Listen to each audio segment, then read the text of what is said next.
Hi, my name is Maya Farrell, and this past summer I tried to swim across Lake Ontario to become the youngest person in history to do it. But unfortunately, I was pulled out of the water with 300 meters from shore just because there was a lightning storm and it was too dangerous.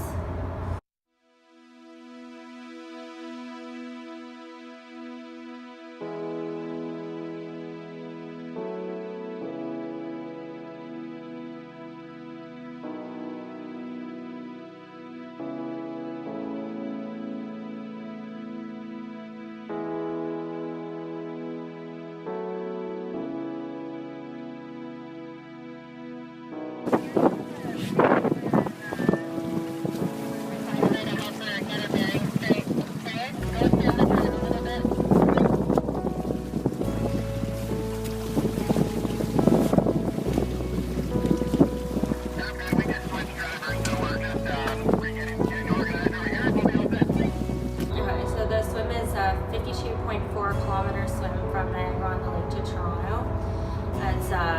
You're not allowed to wear a wetsuit, you're not allowed to touch anything. You're only allowed to wear a bathing suit, swim cap, and goggles, and you have to swim the whole time with one end to the other without stopping. You're allowed to stop and tread water, but you're not allowed to touch anything. How many boats did you have with you? I had 3 support boats. It was 1 lead boat and 2 Zodiacs. Who was out on the water with you? I had a crew of 8 people, which included my parents, my coach, 3 pacers, a pilot for my boat, and another Zodiac driver, and my nurse.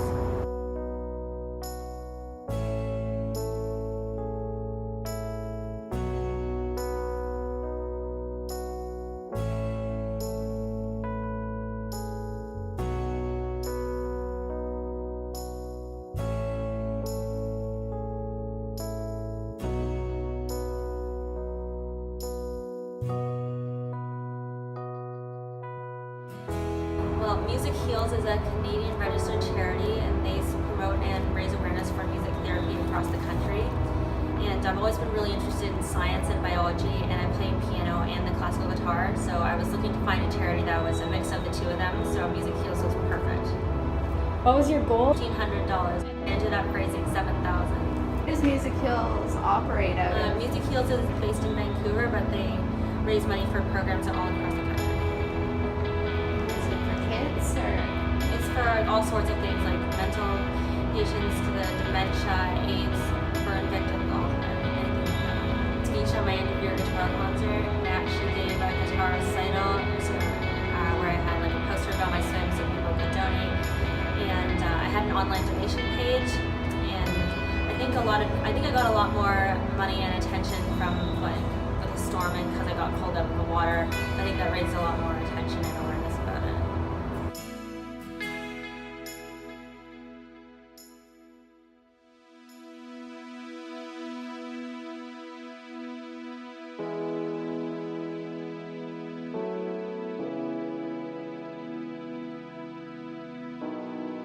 Maya's been swimming for 10 hours and a half. 10 hours and a half. So she made it through the night. She's tired, but she's going strong. This is how far she's gone. All across there.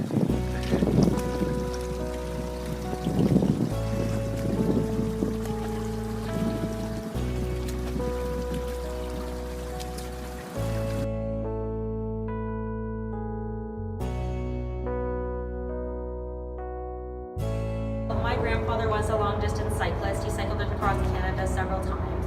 And when I was growing up, he would always tell me lots of stories about his adventures, and I was always really inspired.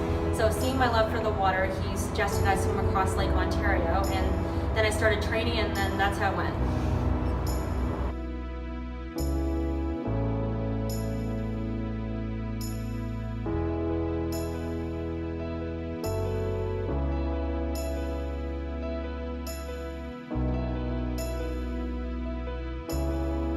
Well, a lot of people have helped me on my journey across the lake, and that was really great. But 3 people stand out in particular. First, my coach, Lindsay, who I've known her for a long time and we've really gotten to know each other. She sent me all my workouts for most of the year, and we started with 9 kilometers a week, last August, and we got up to 60 kilometers. So she's been really supportive and really helpful. And then second, my strength conditioning coach, Johnson-Dugay, he identified like muscle weaknesses and stuff like that, and also helped me to get stronger and mentally prepared for the swim. And also my coach, Miguel Vadillo, he was also the swim master for the swim and the organizer. He gave me a lot of advice and a lot of support on the actual swim, and it was really great.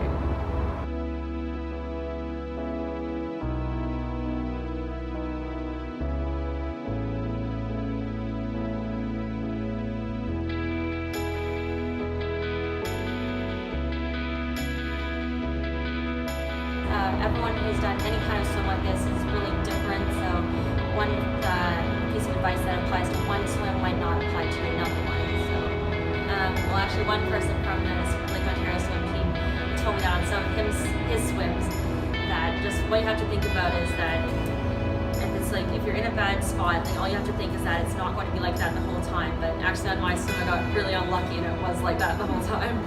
So conditions just got worse and worse. Yeah. And not better. It got colder and colder, and the waves got higher and higher. Yeah, I think I felt okay about it. I did want a challenge, so that was good. They were really supportive, but they didn't really have advice.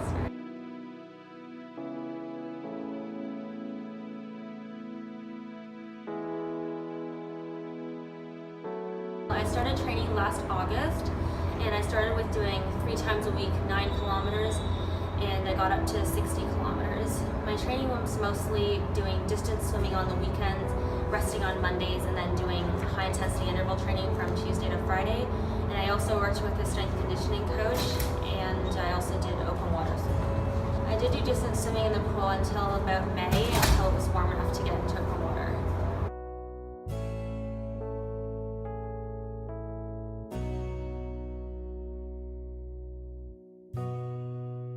No, I didn't. I've always had a never give up attitude, and actually my coach, who has swum the lake and has taken a lot of people across the lake, said I was the first person he ever accompanied who hadn't begged to get out of the water, so I was really proud of that.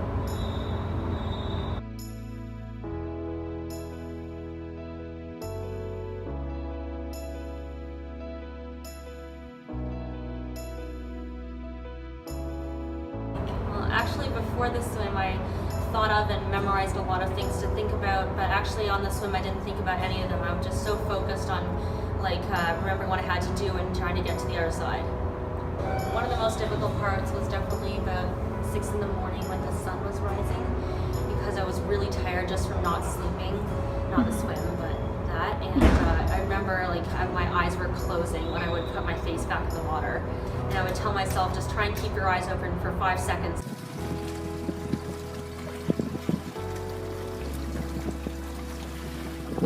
Actually, it got a lot easier after my first pacer got in the water, because then I had something to look at instead of having to close my eyes. So that was really motivating. And then when the sun rose, that was really nice.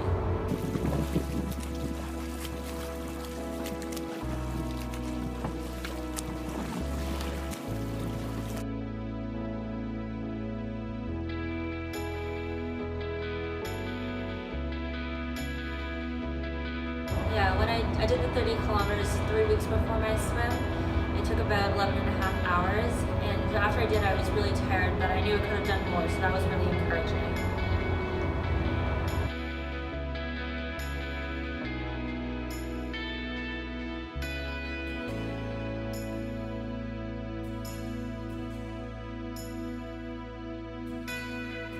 One of the biggest obstacles was feeding, because I'd never done that much before, and every time I would stop to eat or drink, I would get pulled off course by about 400 meters, so then I would have to fight all the way back, so that was really hard.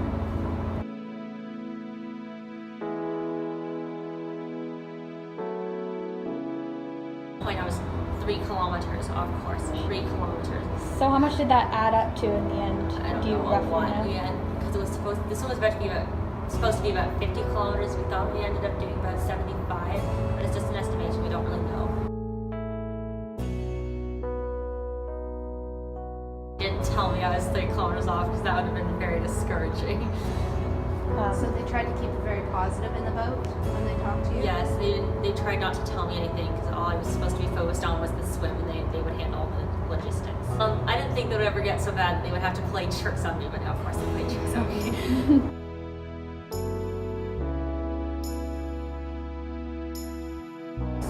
They were like blowing me in all different directions. Actually, at one point, the currents were so bad I did 200 meters in an hour. And what, in like calm waters, how fast do you normally swim? About just over 3 kilometers per hour. So 200 meters is not a lot. At what point did your arm start hurting? I think after the night swim, like the next morning, when I had done about 25 kilometers. And so how did you overcome that? Once you reach that part, like 25, 30 kilometers in any kind of swim like this, basically every muscle hurts and you just have to decide whether you want to quit or you want to keep going. And I decided to keep going.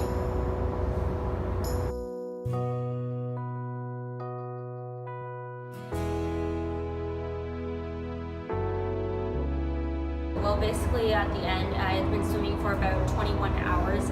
When my coach called me over to the boat, he told me that if I didn't do the last 3 hours in an hour and a half, they would probably have to pull me out of the water. It was pouring rain then, there was 6-foot waves, it was hailing, and for the last 7 hours it had been 15 degrees, and I actually had to sprint after all that. So what were you feeling when he told you that?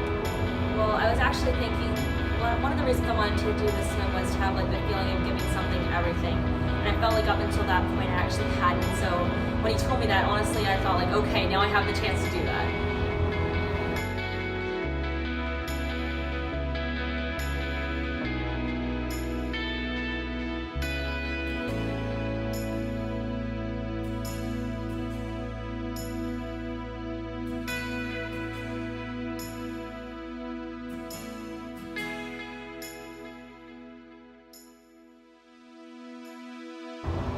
Actually, at that moment, I was like so focused on getting to the other side, and I was sprinting my heart out, and I really didn't know what was happening when they told me to come over. I was just trying to do what I was told.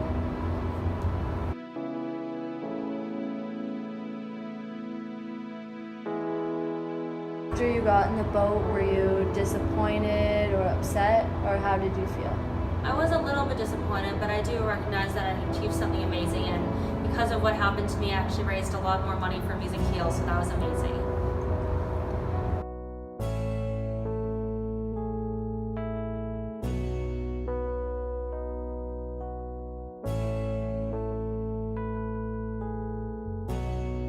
I was actually really busy in the days after my swim.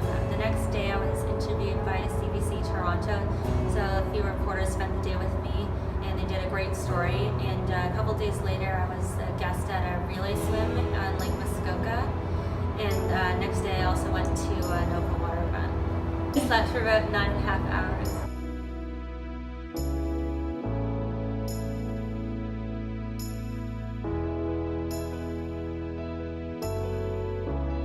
A lot of waves. The waves actually started 5 minutes after we left and they never let up. The water it started at about 24 degrees, and then for most of the swim it was 19, and for the last 7 hours it was 15. I don't think the swim was that cold for me to feel that, but I had been in cold water before that for training for the swim. The training I did was worse than the swim in terms of water temperature.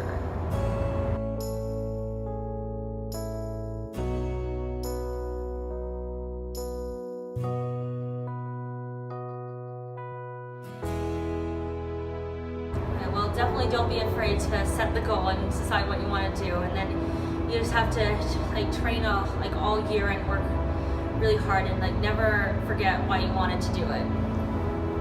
What are your plans for your future of swimming?